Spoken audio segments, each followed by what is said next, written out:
Graça e paz. Seja bem-vindo ao canal O Poder da Proclamação. Assim também ocorre com a palavra que sai da minha boca. Ela não voltará para mim vazia, mas fará o que desejo e atingirá o propósito para o qual a enviei. A palavra de Deus, ela nunca volta vazia. Isaías 55, 11. E este evangelho do reino será pregado em todo o mundo como testemunho a todas as nações. Então virá o fim. Mateus 24, 14. Ele nos capacitou para sermos ministros de uma nova aliança, não da letra, mas do Espírito. Porque a letra mata, mas o Espírito vivifica. 2 Coríntios 3, 6. E vi o céu aberto, e eis um cavalo branco, e o que estava sentado sobre ele chama-se Fiel e Verdadeiro, e julga e peleja com justiça.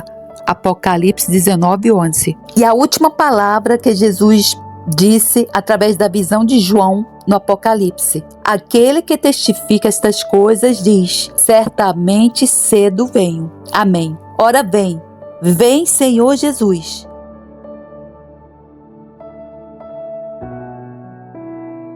Tesouros de James Smith. A oração de Moisés. Volta, Senhor. Até quando? Salmo 90, 13. Assim suspirou Moisés, o homem de Deus, quando Israel vagava pelo deserto, quando a morte varria da terra a geração rebelde que saiu do Egito, e quando Deus, em grande parte, se mantinha distante deles. E assim podemos suspirar e orar sob nossas atuais circunstâncias deprimentes e desencorajadoras, como a igreja visível de Cristo. Deus cobriu a filha de Sião com uma nuvem, e ele se cobriu com uma nuvem para que nossas orações não passassem. Suspiramos e choramos, mas ele parece bloquear nossa oração. Lamentamos sua ausência, mas ele não nos favorece com sua presença como desejamos e desejamos apreciá-la. A oração de Moisés é nossa. Sim, amados, estamos clamando. Volte ao Senhor. Quanto tempo demorará? Qual é a causa desta exclamação? Por que oramos assim? Porque não somos favorecidos com aquelas doces alegrias que derretem a alma que costumávamos desfrutar. Um ramo do reino de Deus era alegria no Espírito Santo. Uma característica do crente era que ele se alegrava em Cristo Jesus. Os discípulos estavam cheios de alegria e do Espírito Santo. Uma vez, em nossa experiência, seus ensinamentos caíram como a chuva e suas comunicações destilaram como orvalho. Nós nos sentamos sob sua sombra com prazer, e seu fruto era doce ao nosso paladar. Mas onde estão essas alegrias agora? Quando desfrutamos dessas estações preciosas? Onde estão as pessoas que estão em tal caso? Infelizmente, falando de modo geral, somos frios, duros, sem vida e sem espiritualidade. Portanto, podemos muito bem clamar: volta ao Senhor. Quanto tempo vai demorar? Novamente, as influências santificadoras do Espírito abençoado não atendem a palavra como antes. Houve um tempo em que o pregador podia dizer ao seu povo: todos nós, com o rosto descoberto, contemplando como um espelho a glória do Senhor, estamos sendo transformados na mesma imagem, de glória em glória, como pelo Espírito Santo. Pelas ordenanças do Evangelho, o Senhor santificou seu povo. Os cobiçosos se tornaram liberais, os orgulhosos se tornaram humildes, os ociosos se tornaram industriosos, os autoindulgentes aprenderam a praticar a abnegação, os de mente terrena se tornaram espirituais. Uma mudança gradual, progressiva, mas marcante ocorreu neles. Mas agora os professantes permanecem muito o que eram, o que nos faz exclamar: volte ao Senhor, quanto tempo será? Mais uma vez, as operações salvadoras do Espírito vivificador são retidas. Antigamente, pecadores eram convertidos aos milhares. Grandes multidões, tanto de judeus quanto de gregos, creram. A mão do Senhor estava com seus servos, e multidões se voltaram para o Senhor. O Senhor acrescentava à igreja diariamente aqueles que deveriam ser salvos. O Evangelho era acompanhado de um poder invencível, e os ouvintes nasciam de novo pela palavra da verdade. O Evangelho não veio somente em palavras, mas em demonstração do Espírito e de poder. Agora, quão poucos são realmente convertidos a Deus? E mesmo nos convertidos, quão leve a obra parece. Antigamente, a alma era como um cera amolecida, e a imagem de Cristo estava profundamente impressa nela. Agora é mais como um papel de desenho, e a semelhança de Jesus é vista apenas desenhada em contorno tênue sobre ela. Bem, portanto, podemos clamar: volte ao Senhor, quanto tempo vai demorar? E fazemos isso porque não conseguimos encontrar substituto para a presença divina. Temos aprendizado, eloquência, argumentação, apelos emocionais, súplicas sinceras e ternura amorosa. Mas tudo isso não serve. As coisas permanecem exatamente como eram. Não podemos nos satisfazer com nada menos que a presença de Deus. Valorizamos os servos, mas queremos o Mestre. Prezamos os instrumentos, mas ansiamos pelo agente divino. Temos os poços, mas queremos a água viva que dá vida. E todos os nossos esforços decairão em nada, a menos que o Senhor retorne em poder. Em muitos lugares, nossas igrejas diminuem, nossas congregações diminuem, nossos pastores estão desanimados e um descontentamento maçante permeia todo o verdadeiro povo de Deus. Essas coisas nos fazem chorar, e chorar com dolorosa seriedade. Volte ao Senhor. Quanto tempo vai demorar? Mas que resposta podemos supor que o Senhor dará a muitos de nós? Talvez Ele diga que não retornará como desejamos, até que nos separemos do mundo como Ele nos ordenou. Sua palavra é: portanto, saiam deles e separem-se, diz o Senhor. Não toquem coisa impura, e eu os receberei. Eu serei um pai para vocês, e vocês serão meus filhos e filhas, diz o Senhor Todo-Poderoso. Mas como Efraim de antigamente, nós nos misturamos com o povo. Política, negócios, associações carnais e pensamento mundano nos desviaram, de modo que há muito pouca diferença entre o povo professo de Deus e aqueles que não fazem nenhuma profissão. Ele requer que nos destaquemos em relevo ousado do mundo, para sermos distintos e distinguíveis, para sermos como uma cidade situada sobre uma colina, que não pode ser escondida.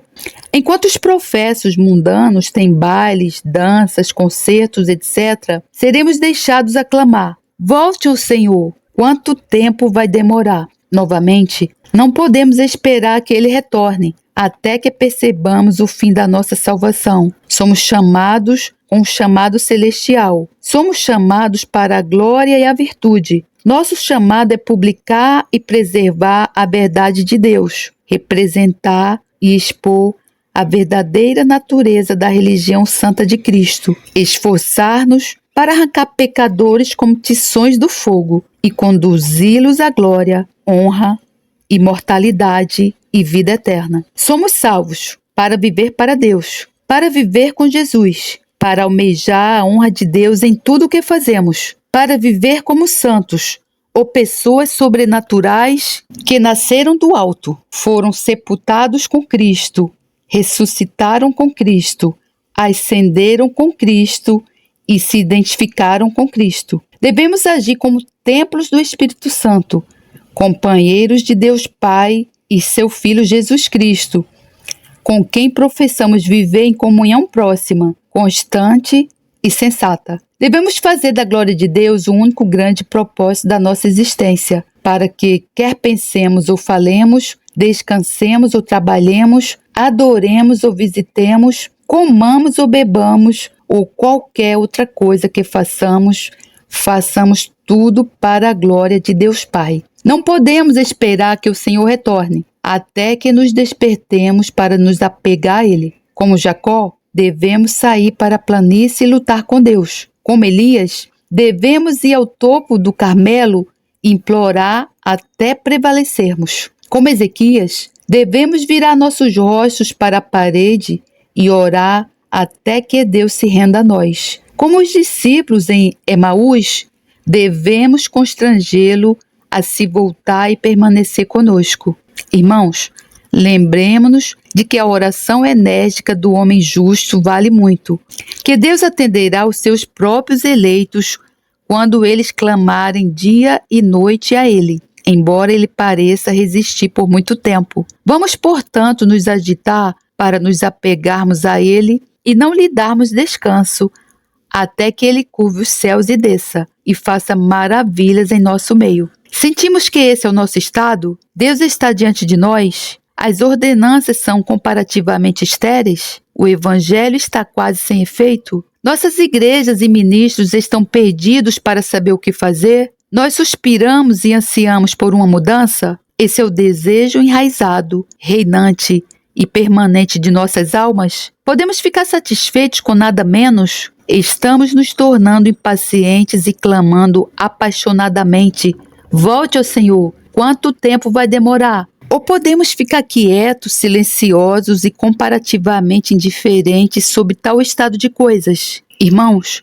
o Espírito de Deus está entristecido e nós o entristecemos. O coração do nosso Pai Celestial está ferido e nós o ferimos. Nosso adorável Salvador foi crucificado novamente e nós o crucificamos. Essas coisas exigem reflexão profunda, lágrimas amargas, arrependimento diário, orações fervorosas, confissão franca, súplicas sinceras e reforma imediata. Sentimos sobre esse assunto. Como deveríamos sentir? Você sente? Agimos sob as circunstâncias como deveríamos agir? Você sente? Deus se recusa a ser considerado o autor ou a causa dessas coisas. Portanto, Ele exige de nós. O Espírito do Senhor está estreitado? São estas as suas obras? As minhas palavras não fazem bem àquele que anda na retidão? Podemos ter andado na retidão, então? Impossível. O Deus não reteria sua presença de nós. Ouça sua própria palavra. O Senhor Deus é um sol e escudo. O Senhor dará graça e glória. Nenhuma coisa boa será retida daqueles que andam na retidão. Tesouros de James Smith. O amor posto à prova. Não é a religião de todo homem que resistirá ao teste. A profissão de muitos homens pareceu justa o suficiente, até que foi testada. E então provou ser falsa. Quão importante então é o autoexame e olhar bem para o nosso fundamento. A menos que seja fundado em Cristo, o tecido cairá. A menos que nossa religião seja obra de Deus, ela nos falará no dia da provação. A religião de Deus captura o coração para Ele, dedica a vida a Ele e nos prepara para nos separar de tudo o que é exigido por Ele. Tal era a religião de Abraão, a quem Deus submeteu a um teste tão severo e a quem, quando foi provado, o anjo disse: agora sei que temes a Deus, visto que não me negaste o teu filho, o teu único filho. Gênesis 22:12. O princípio. Temor a Deus. Você teme a Deus? Para temer a Deus com um temor santo e filial, precisamos conhecê-lo. Conhecê-lo como um Deus gracioso, misericordioso e de aliança. Conhecê-lo como revelado em Jesus. Conhecê-lo como um Pai, o Pai das misericórdias, o Deus de toda graça. Devemos acreditar nele. Para isso, precisamos ter sua palavra, especialmente suas preciosas promessas.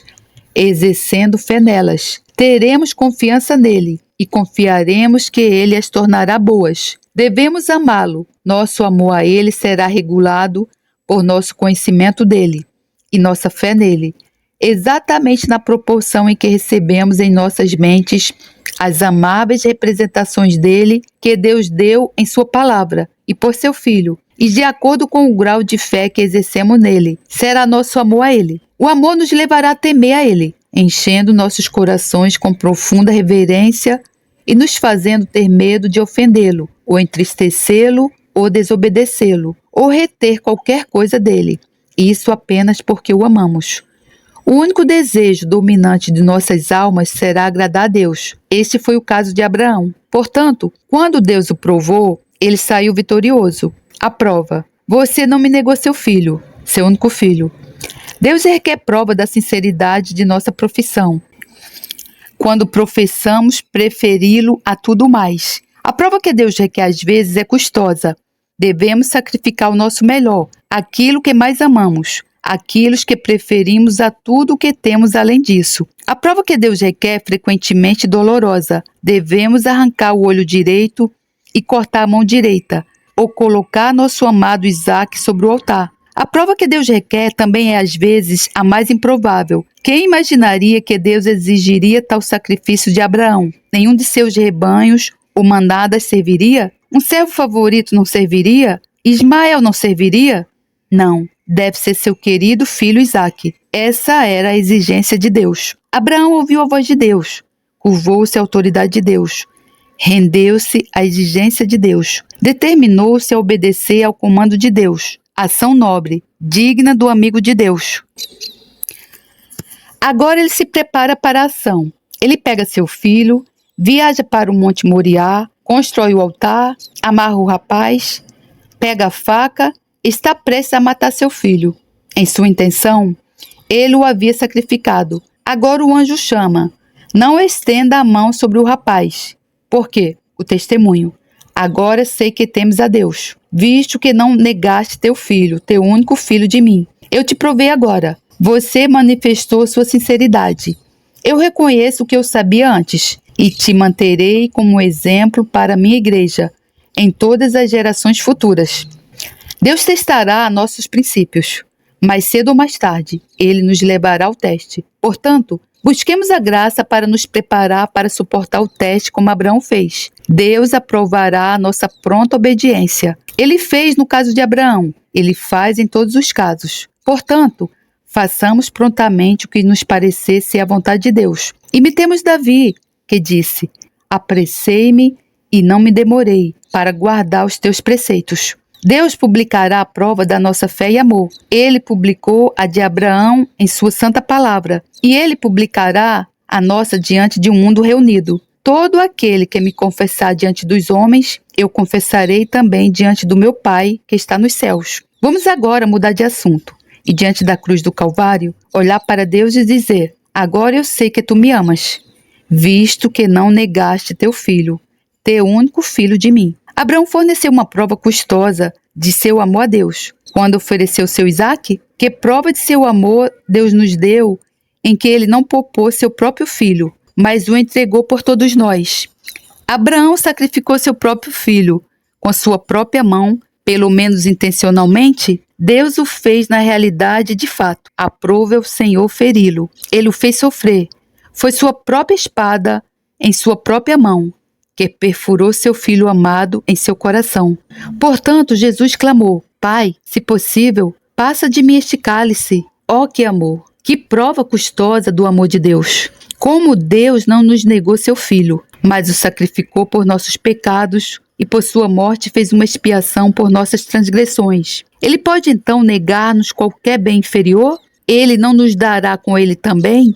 Ele não nos dará todas as coisas depois de ter dado Jesus Cristo? Ó Espírito Santo e sempre abençoado, imprima esta verdade gloriosa em minha mente e diariamente traga à minha lembrança que meu Pai Celestial, tendo dado seu Filho para morrer por mim, não negará nada de bom de mim.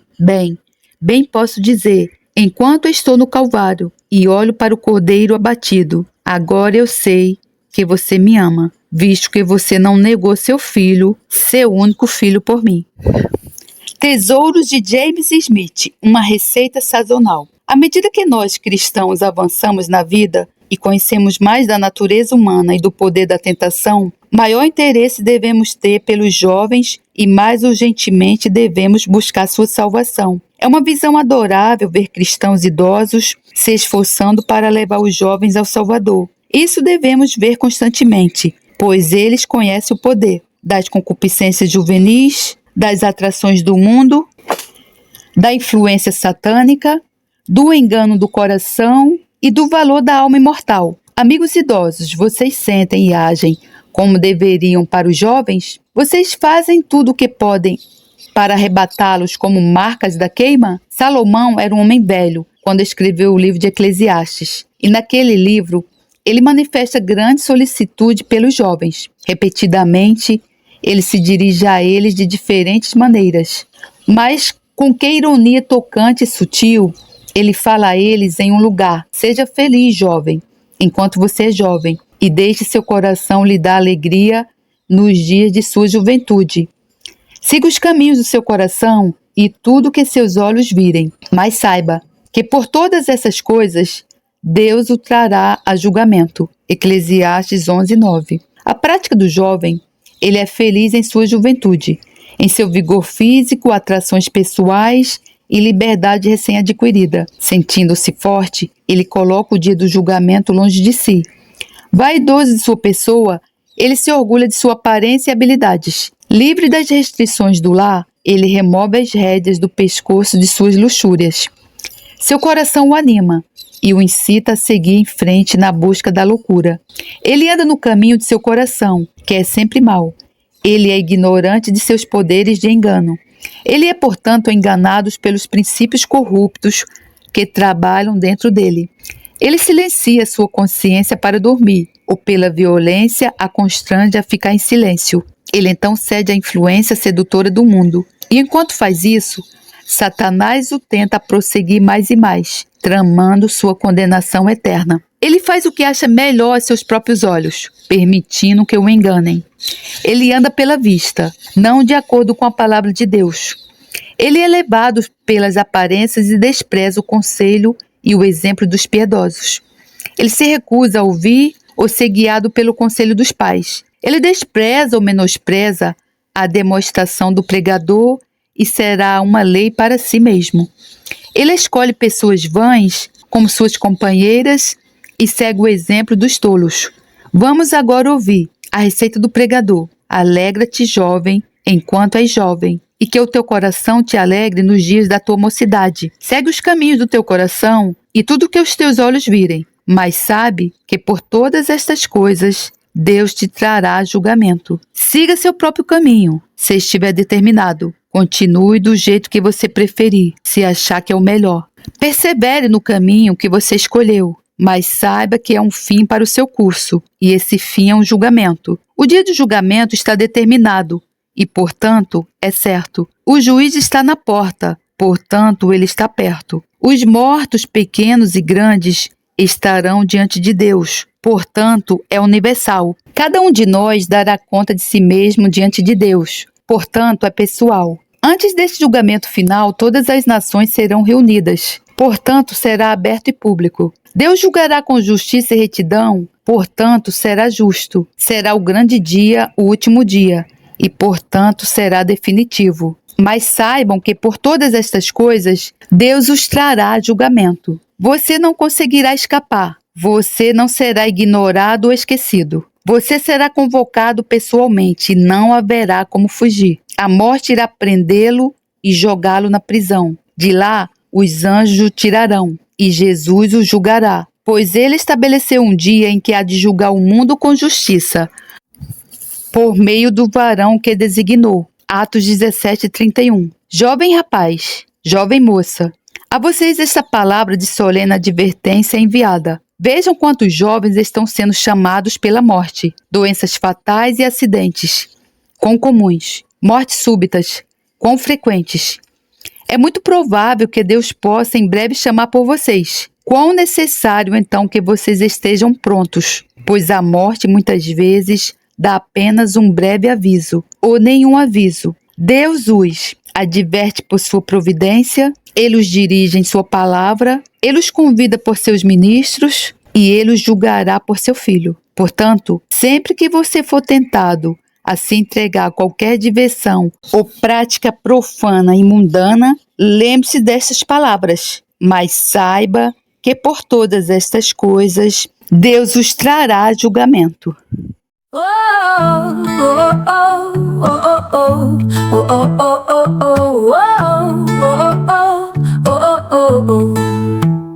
Vinde, cantemos ao Senhor, jubilemos a rocha da nossa salvação. Apresentemo-nos ante a sua face com louvores e celebremo-lo com salmos, porque o Senhor é Deus grande e Rei grande sobre todos os deuses. Nas suas mãos estão as profundezas da terra, e as alturas dos montes são suas. Seu é o mar e ele o fez, e as suas mãos formaram a terra seca. Ó, vinde, adoremos e prostremos-nos, ajoelhemos diante do Senhor que nos criou, porque porque Ele é nosso Deus, e nós povo do seu pasto, e ovelhas da sua mão. Se hoje ouvides a sua voz, não endureçais os vossos corações, assim como na provocação e como no dia da tentação no deserto. 9. Quando vossos pais me tentaram, me provaram e viram a minha obra. 40 anos estive desgostado com esta geração, e disse: é um povo que erra de coração, e não tem conhecido os meus caminhos, a quem jurei na minha ira que não entrarão no meu repouso. Ó, vinde, adoremos e prostremos-nos, ajoelhemos diante do Senhor que nos criou, porque Ele é nosso Deus, e nós povo do seu pasto, e ovelhas da sua mão. Se hoje ouvides a sua voz, não endureçais os nossos corações, assim como na provocação e como no dia da tentação no deserto. 9. Quando vossos pais me tentaram, me provaram e viram minha obra. 40 anos estive desgostado com esta geração, e disse: é um povo que erra de coração, e não tem conhecido os meus caminhos, a quem jurei na minha ira que não entrarão no meu repouso.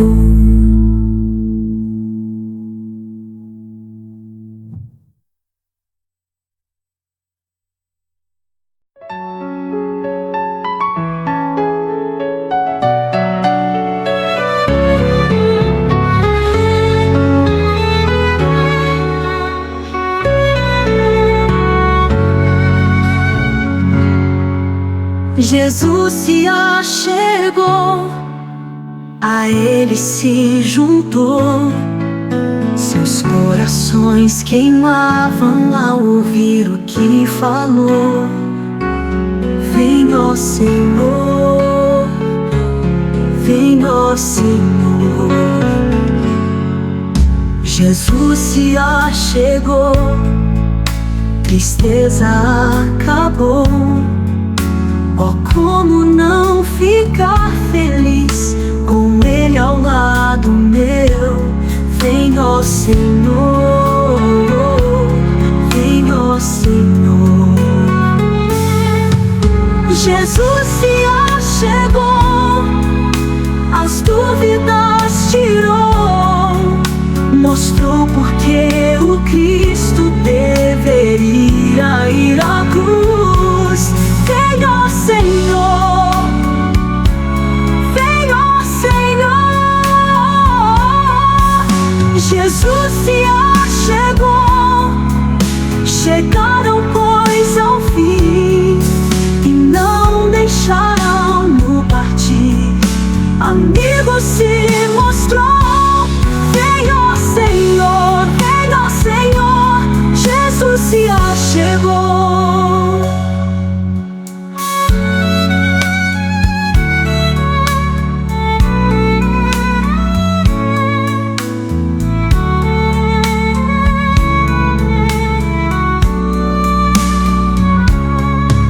Jesus se achegou, a ele se juntou, seus corações queimavam ao ouvir o que falou. Vem, ó Senhor, vem, ó Senhor. Jesus se achegou, tristeza acabou. Oh, como não ficar feliz com Ele ao lado meu?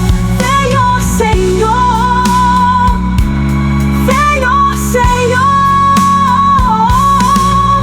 Jesus se achegou, as dúvidas tirou, mostrou porque o Cristo deveria ir à cruz. Vem, ó Senhor, vem, ó Senhor. Jesus